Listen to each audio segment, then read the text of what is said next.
And now, Mystery Theater.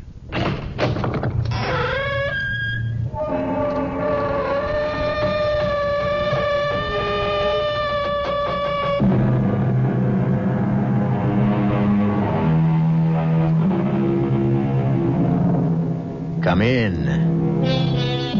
Welcome. I'm E.G. Marshall. And, as you may suspect, I have a tale to tell. A tale full of sound and terror and signifying... Well, I'll have to leave that to you. And I also ask your indulgence when I personalize this strange riddle, because this story was brought directly to me. Ever since I've been your host on this series, I have the feeling that you expect me to be an expert on the macabre. But I must confess to a sense of surprise when I was buttonholed by a young man the other day who said, "Excuse me, Mr. Marshall, but I have a coffin that I'm sure will interest you." You cannot frighten me. I am not leaving this graveyard until I get to the bottom of this. I warn you, your persistence will be your destruction. I still trust in the Lord. Where's that music coming from? From beyond the grave. Is it Judgment Day? No. Then you talk nonsense. The dead will rise. The Lord will summon his elect to meet him in the clouds. But until that day, the dead remain buried.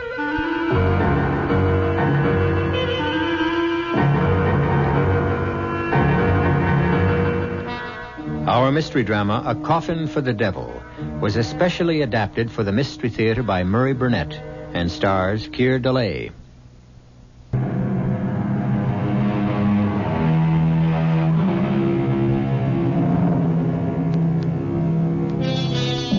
What do you do when a perfect stranger tells you he has a coffin which might interest you? My first instinct was to tell a young man that I wasn't in the market for coffins. But he quickly explained that he wasn't a salesman, but an avid listener to our series, and that he had a macabre story of a strange coffin that had been in his family for generations. I was intrigued.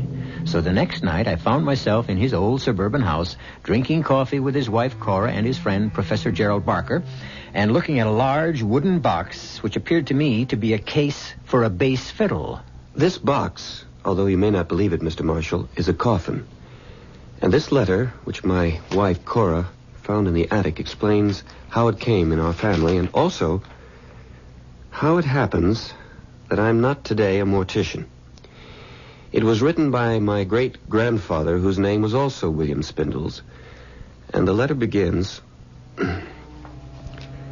I, William Spindles, swear this to be a true and honest account of the strange happenings that befell me when I was employed by Edward Rogers, the undertaker, in the year 1851. The month was December, and Mr. Rogers and his good wife, paying pre-Christmas visits, had left me in charge of the shop. It was a cold night and blowing hard, but my good friend Richard Clay and I were snug enough with a big fire going in the stove. Only for you, William Spindles, would I spend a stormy night like this sitting in an undertaker's parlor. Ah, come on now, Dick. You've kept me company often enough to know that there's no harm in corpses. Well, it's not the corpses that worry me. It's their spirits that may be around. There's no such thing as spirits. Mr. Rogers says that there's no harm in the dead. The harm is in people's minds. Oh, maybe. What's that? Someone's at the door. Come in. Oh, I don't like this. I'll see who it is. Come in, sir. Come in. You'll catch your death of cold standing out there. I'm sorry to disturb you on a night like this, but my need is urgent. I require a coffin. Yes, sir. Did you have a particular type in mind? Very particular. I know exactly what I need. Well, we have a complete stock in the next room. Now, if you'll follow me... No need. You won't have it in stock. We carry the most complete line in the state. That's why I have come here. Well, thank you. Now, if you'll tell me who the coffin is for, I'll be able to help you better. For me. For you? You mean it's for your own personal use? Exactly. I can see you're going to be busy, Bill, so I'll run along. Oh, no need to leave, Dick. This gentleman will have to come back tomorrow and see Mr. Rogers, so I cannot return. Well, Mr. Rogers is the proprietor, and I honestly believe you'll be better served if you'll wait for him. I can draw you the way the coffin must be. Here, Here's $50. Will that cover it? But Goodbye, Bill. I really must leave. Amy's expecting me. Is the $50 enough? it's not the money I was thinking of. It's the special requirements you mentioned. I'm not sure I can handle them. I said I'd draw it. Do you have paper? I guess so. Here's a pencil. I have my own. Now, the shape must be exactly like this. Just so. But that doesn't look like a coffin at all. It's more like the case for a musical instrument. I know my needs. Oh, never in my life have I seen or heard of a coffin such as you ask for. It must be exactly the way I've drawn it. Very well. Now, it must also have lids and hinges. Hinges? Hinges. You see them? Here, on the drawing. Yes, but you... And a lock on the inside. The inside? And a good quality lock. Secure. Nothing shoddy, you understand? I believe I do. Good. Now, if you have a tape measure, I want you to measure me around. But why? I mean, the drawing is... It's unusual. It's very clear. I want to make sure that you leave enough room for my arms. I really don't know how I'm going to explain this to Mr. Rogers. Show him the drawing. Now, take my measurements. Yes, sir. All right, now leave enough room for your arms. Now, make sure that this is ready by Friday. But that's the day after tomorrow. I must have it. I'm sorry to be so particular, but I've been married before. And this time, I want to have it my own way.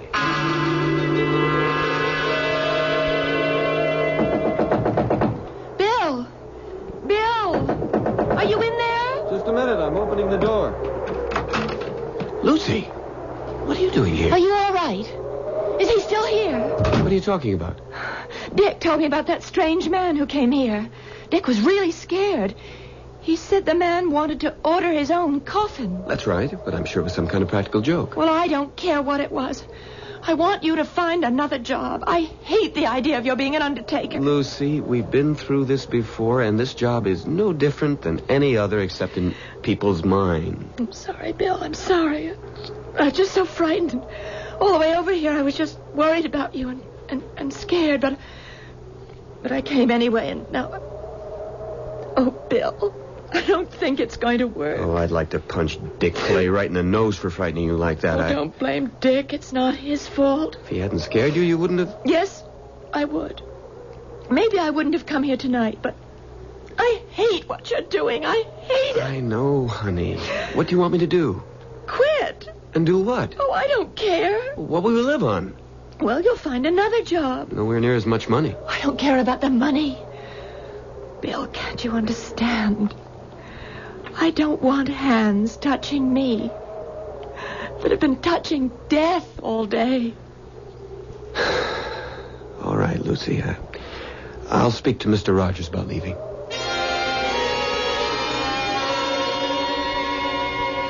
Good morning, Bill. Good morning. Now, what's all this about some excitement you had here last night? Good morning, Mr. Rogers. I guess Dick Clay has been busy gossiping again. Well, I don't know whether it came from Dick or not, but I heard it from the barber. Some ridiculous claptrap about a walking cadaver ordering its own coffin. Well, sir, what happened was unusual. How so? Take a look at this. Hmm? This is a drawing made by the gentleman who ordered this coffin. Remarkable. It looks something like a carrying case for the bass fiddle. Yes, sir, it looks that way to me also. It must be ready tomorrow evening. You're worried about something, aren't you, Bill? Yes, sir. Something to do with this special order? I suppose so, in a way. Mr. Rogers, I'm sorry to tell you that I'm going to have to leave here. What? You mean because of last night? Only partially. It's really because of Lucy. Oh, I suppose she's upset about the idea of marrying a mortician. More than upset. She practically gave me a choice. Either this job or her. I wouldn't worry about that if I were you, Bill. You're not me, and you're not engaged to Lucy. I'm sorry, Bill. It's just that I've been there before. I had the same problem with Mrs. Rogers before we got married. What did you do? Before I answer that, how do you feel about the business? I mean, would you stay on if Lucy would marry you? I think so. Bill, you know I have no son. No one to carry on. I've never said it, but I think you know how I feel about you and what hopes I have that you might be the one to carry on. Until today, I thought you felt the same way. I don't think I can change Lucy's mind. Of course you can't. But you just said that... You can't, but Mrs. Rogers can. Now, ask Lucy to talk with her, woman to woman. That's your best bet. My wife knows all the problems, and she has all the answers. I never thought of that. All the same, I wish you'd been here last night. It was... Well, the only word I can use to describe what happened is weird. Because he ordered a coffin for himself? That, plus the way he came in, and then the strange shape he insisted on. But most of all, because he appeared to be driven. Almost as if he were compelled to do what he was doing. What he felt or didn't feel isn't important, Bill. What matters is whether you've changed the way you think about death. I don't follow you. You have to see dying for what it is, Bill. Life's ultimate destination. It's nothing to be afraid of. It's just an inescapable fact. In the course of my life, I've met a lot of people, and I'm good at judging them.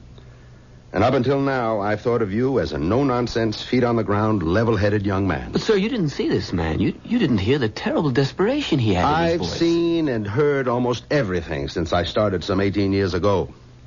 This poor fellow who ordered his coffin from you last night was obviously deranged. No question about it. Deranged. I hope you're right, sir. Of course I'm right. What other conclusion can there be? The one I can't get out of my head. He told me he'd been buried once before. And this time he means to have it his own way. Oh, very good. Very good indeed. You find that amusing? Now I understand everything. That coffin he ordered is nothing but a big fiddle case. A double bass box. And he must be a musician. They're the very devil for playing practical jokes. Don't you see? This is nothing but a practical joke. A joke on whom, sir? How should I know? Some fellow musician. No, I'm sorry, sir. I just can't believe that. Why not? Why wouldn't he have told me so? Why would he try to scare the daylights out of me and then pay $50? 50 whole dollars besides. Ah, well. I expect we'll have the answer to that tomorrow evening when he comes to get his coffin. That is, if he comes at all. Oh, he'll be here. I'm sure of that. I just pray that we won't be sorry when he comes.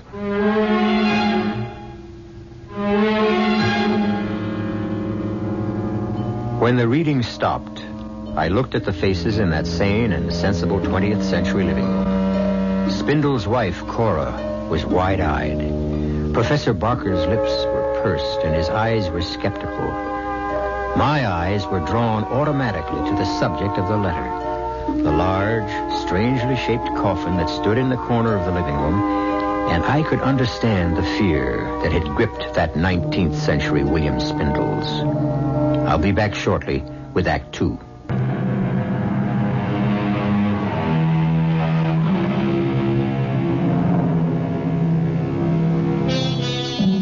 I suppose to the three inalienable rights of life, liberty, and the pursuit of happiness, one could add the right of a man to order his own handmade coffin.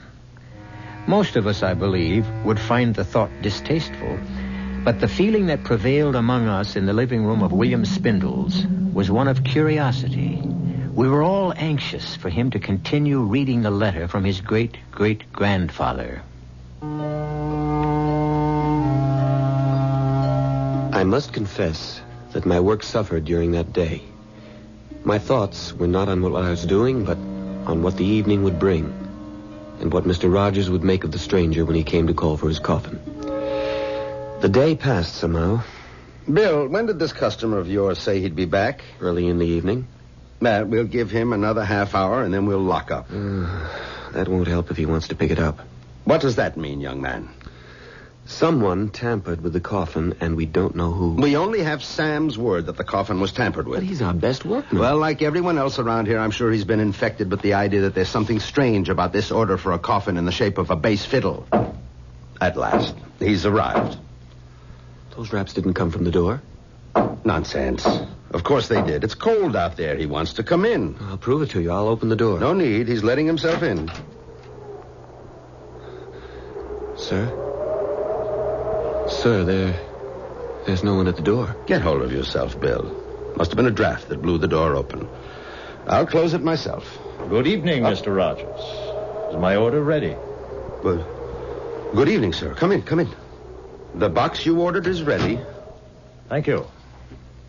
My dear sir, you really should wear a greatcoat and a muffler in this bitter weather. You'll catch cold. Where's my coffin? Ah, that's it, in the corner. Mm-hmm. Satisfactory? Very satisfactory. Is there a good, secure lock on the inside? You may open the lid and see for yourself. That way you can also test the hinges. The make of the lock is unknown to me. Is it a good one?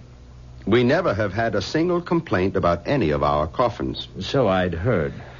Now then, where would you like it sent? I'll take it with me.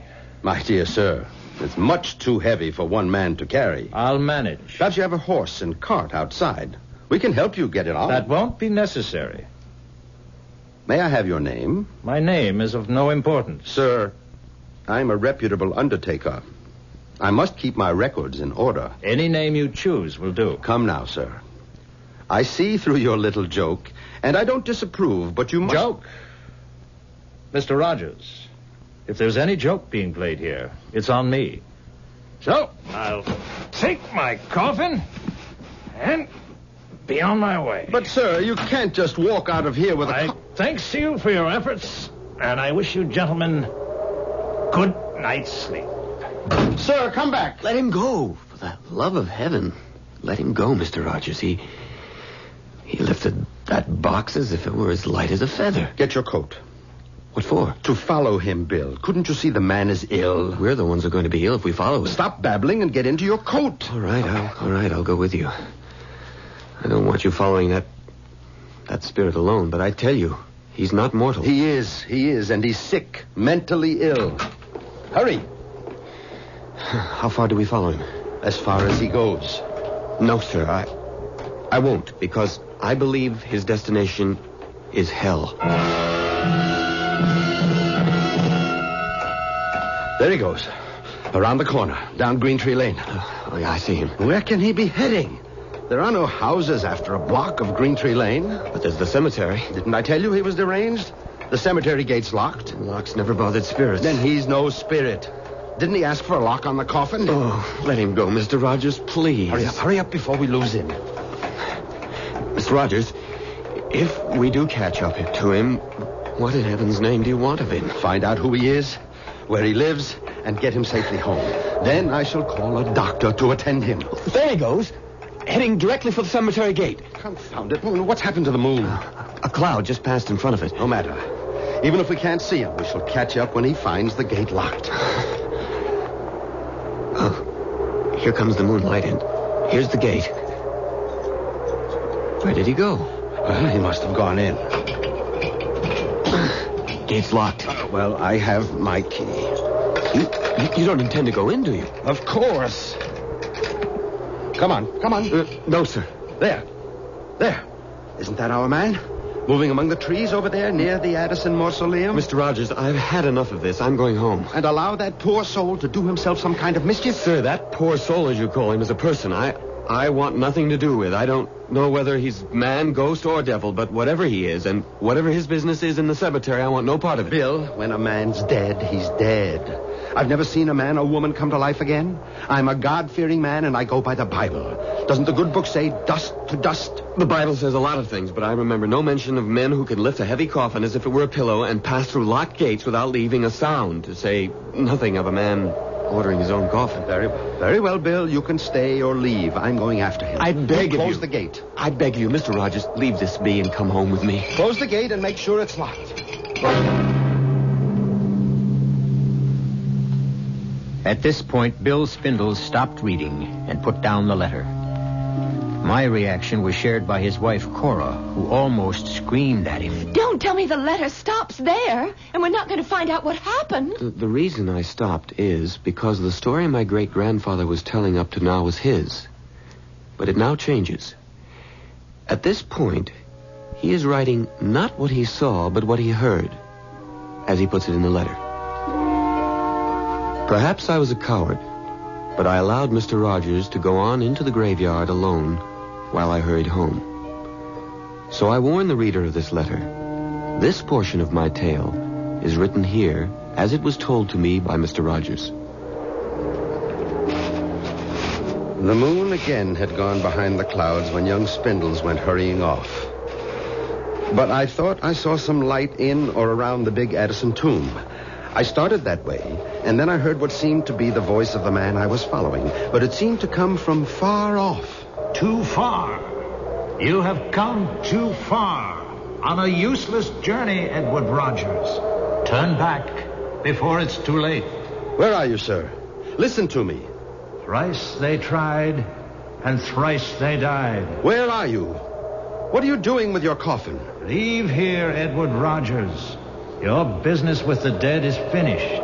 You don't belong here. And what do you do here? I keep an age-old bargain. With whom? You must leave here. This place is dangerous for you. But not for you? Leave before it's too late. The Lord will protect me. Now let me help you. Don't you understand? You're ill. You need help. So be it, Edward Rogers. You want to join in a dance of death. The consequences will be on your head. Here, I show myself to you. Here I am. See if you can catch me. It was then that I started after him. I could see him almost clearly. He seemed to be heading for the Addison tomb. He was carrying the coffin, and I was certain I could overtake him. But he kept dodging behind headstones. I turned and twisted after him. And then my foot caught. I lost my balance and fell, hitting my head against the tombstone. Dick, wake up, man. Well, Bill, what do you want? Get dressed. You've got to come to the cemetery with me. What? The cemetery? Are you out of your mind? Mr. Rogers went in there after the man who ordered the coffin. He isn't home yet, and Mrs. Rogers is worried. Then take her. Come on, Dick. I'll be with you. I wouldn't care if the whole town was with us. What time is it? 4:00. It will soon be light. Please, Dick, you must. All right. I'll get dressed and I'll go with you, but we'll wait for the dawn. But Mr. Rogers may be in trouble. Bill, whatever has happened has happened. I'll go with you, but not until it's light.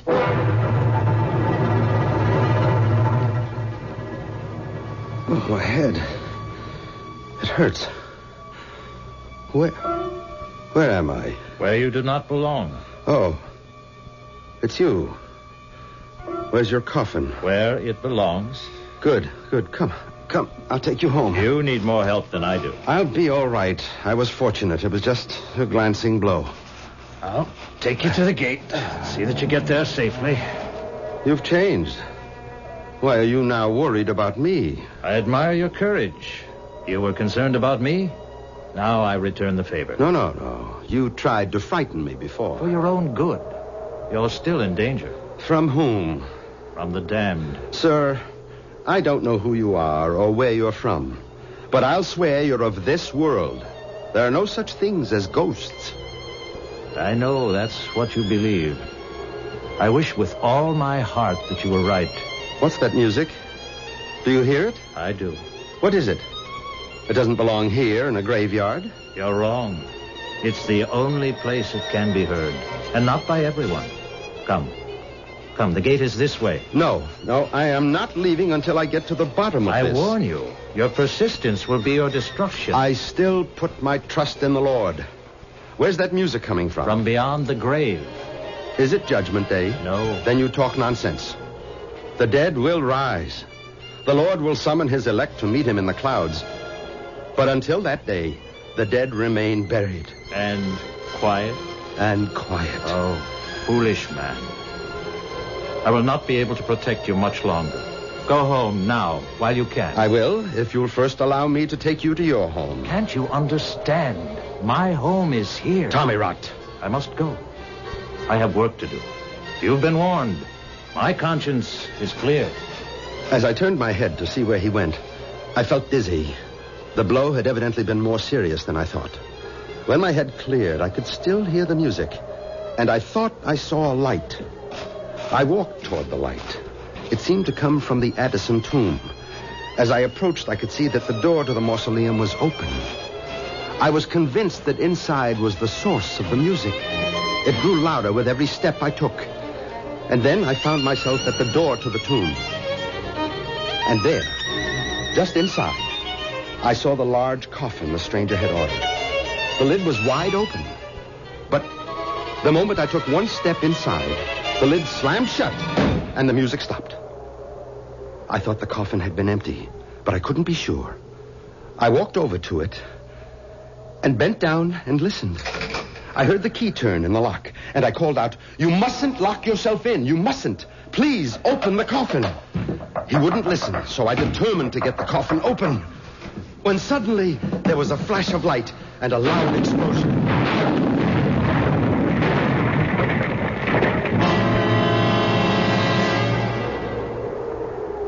Bill, I can't see anyone in there. Mr. Rogers must have gone home. Can't see the whole cemetery from outside. We'll have to go in.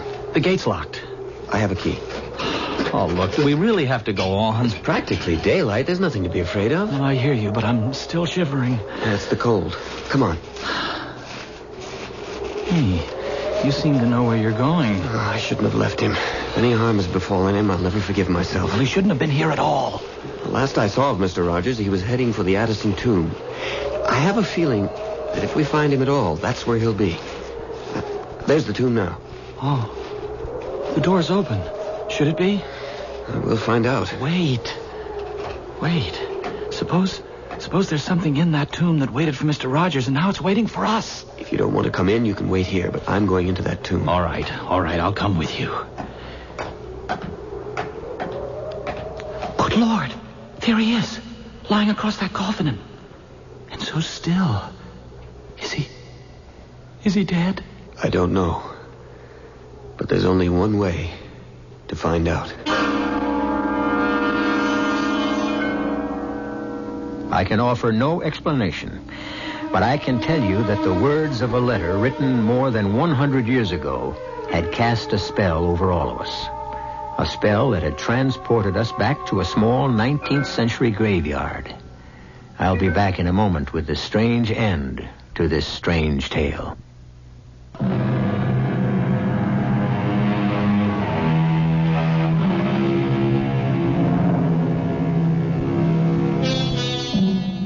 Like many time-worn sayings, the old adage, curiosity killed the cat, but satisfaction brought it back, still contains more than a few grains of truth.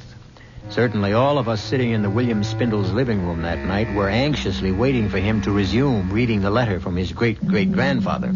But he further whetted our curiosity by prefacing his reading with this explanation. I think it's important to tell you that this next portion of the letter is an eyewitness account, not what was told to my ancestor, but what he experienced himself. So, if you're all ready, I'll continue. After Mr. Rogers told me what had happened to him that night in the cemetery, I was still undecided about leaving the undertaking business, although my dear Lucy was at me every day to give my notice. And then, one morning, Mr. Rogers called me to his office. Sit down, Bill. I think we should have a talk. Yes, Mr. Rogers? My wife tells me that Lucy hasn't been to see her. Have you spoken again to Lucy about discussing your future here with Emily? No, sir. You still believe that our strange customer was a ghost? Let's say I'm still undecided. What's that? Probably someone who wants to see me. Come in. Should I get the door? Don't bother. I'll go. Good morning, gentlemen. It's you. It is indeed I. And I'm not sure how long I'll be permitted to stay. Long enough, I hope, to give me an explanation of your actions the other night. That is why I'm here. Good. Perhaps you'll start by telling me... I come here, sir, at great personal risk. I ask you to believe me. I beg you to listen and keep an open mind. I believe I'm a fair man.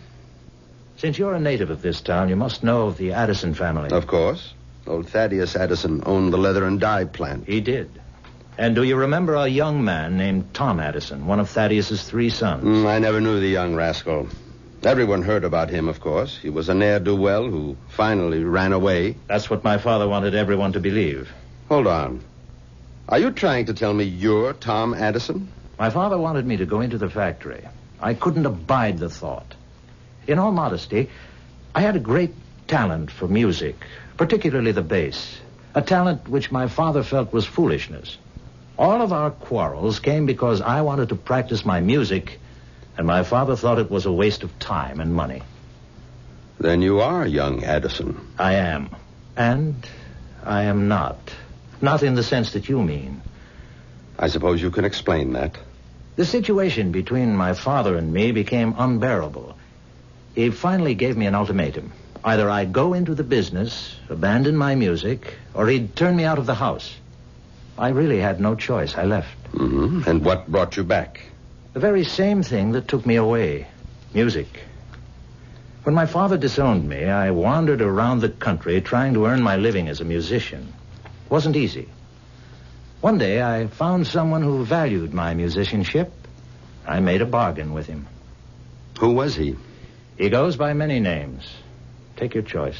Satan, the devil, Beelzebub, or the Prince of Darkness. Rubbish. You believe in the Lord. Why do you find it so difficult to believe in the devil? I'm a God-fearing man. The devil has no power over me. Not unless you invade his realm, as you did the other night. All I did the other night was my duty, as an undertaker and as a man. How can I make you see the horrors that lie ahead of you if you will not listen? What will change your foolish obstinacy so that you can save yourself? Are you so insensible that if I tell you what I have suffered and am suffering, you'll still close your mind to what I say? I promise to listen, and I will. 10 years ago, I was in Chicago, living in a cold and miserable garret, hungry, alone, and with no hope of employment. In order to get something to eat, I knew I'd have to pawn my fiddle. Just before venturing out, I wanted to play it one last time, when suddenly I thought I'd lost my mind, because not only was I hearing my own instrument, but it was joined by a full symphony, and he was there. Satan? And he offered me the fulfillment of a dream. I would never have to worry about money again, and I could concentrate on my music. It dazzled me, the prospect of a life I'd always hoped for. And what did he ask in return? Your soul? Nothing so dramatic. What seemed a simple, harmless request. All he asked is that I play for him whenever and wherever he should ask. I hesitated, but only for a moment. How I wish I had thought longer on it, but I didn't. I agreed. And now I'm his forever, a member of his orchestra of the damned.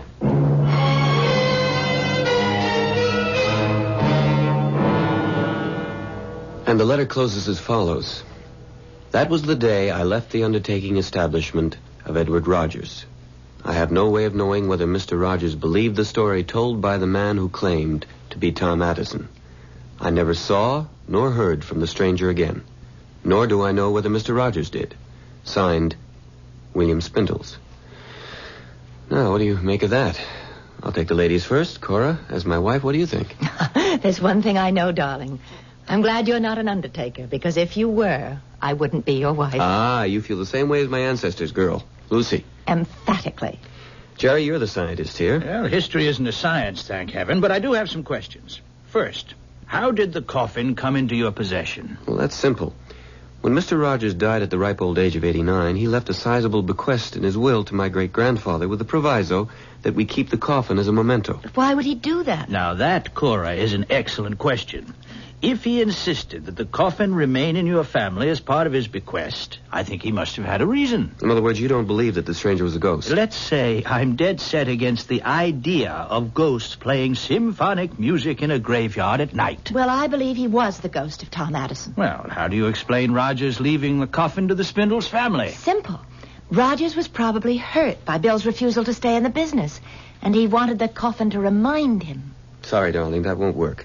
If he was hurt, why also leave my ancestor a bundle? And believe me, it was a considerable sum. Well, then why did he, Bill? I'm stumped. It's too much for me. I still don't believe in ghosts, and I think I can prove to you that this man who ordered the coffin was flesh and blood. How? Well, I'm going to have to do a little research. When did you say all these things happened? The date, I mean. December 1851. Why? Well, give me 2 days, and I'll let you know.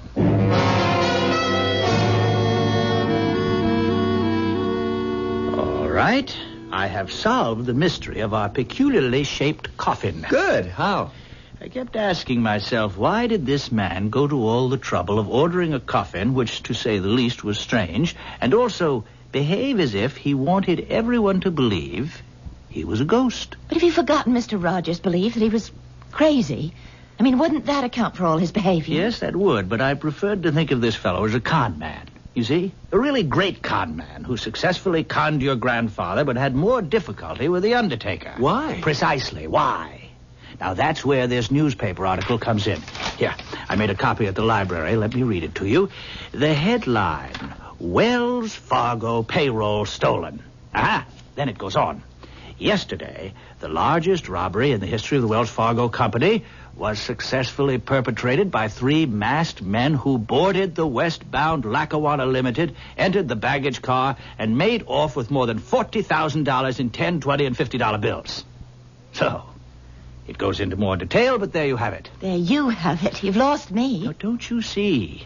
The robbers needed a safe place to hide the money. And you think that they decided to use a coffin as a hiding place? Remember, our man insisted on a strong lock on the inside. That's true, but... That would be one way of making sure that no one opened this peculiar coffin by mistake and found a wad of 10s, 20s, and 50s that had been stolen from Wells Fargo. But according to the letter, Mr. Rogers found the coffin in the cemetery.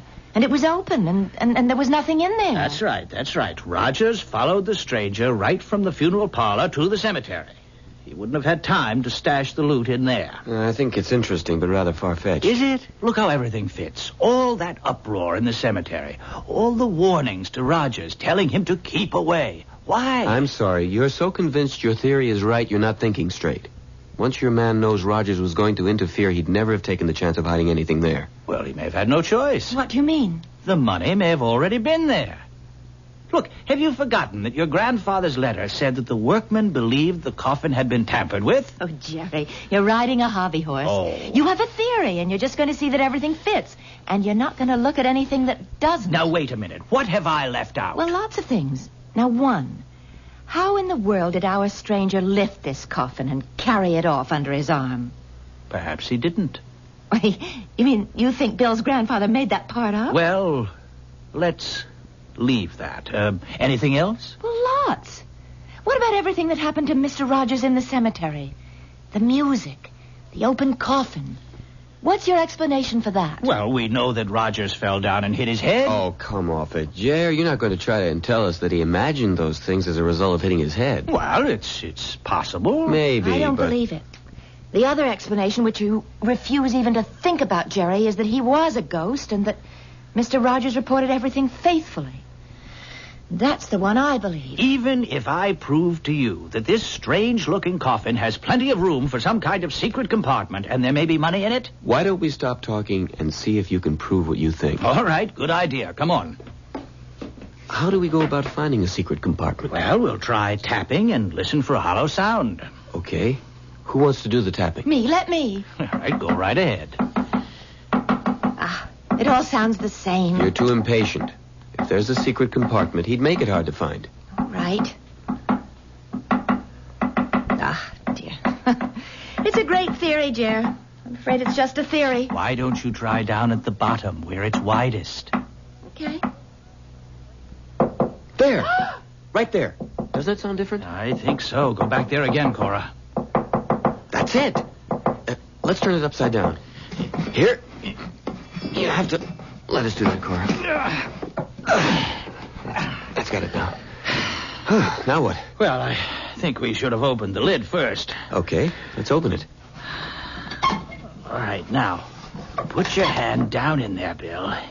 Feel around carefully. Around the joint in the wood. Yes. Do you feel anything? Nothing. I can't. You got it. Jerry was right. It's a compartment. Well, is there anything in there? This. Money. A $20 bill. Well, there must be more. No, just the one bill. But wait. Here's a note. Well, what does it say? Wait a second. It's hard to read.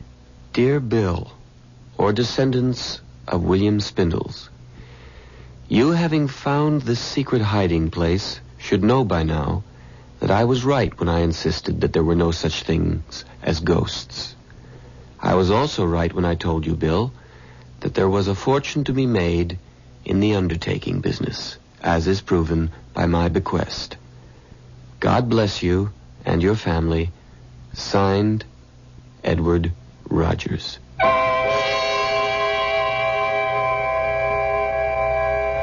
What do you do when you discover that the fortune you expected turns out to be a single $20 bill? Well, if you're William Spindles, you advance the idea that Edward Rogers had indeed found the Wells Fargo loot in the coffin and taken all of it except the one bill. Is there another explanation? I think so, and I'll be back with it in just a moment.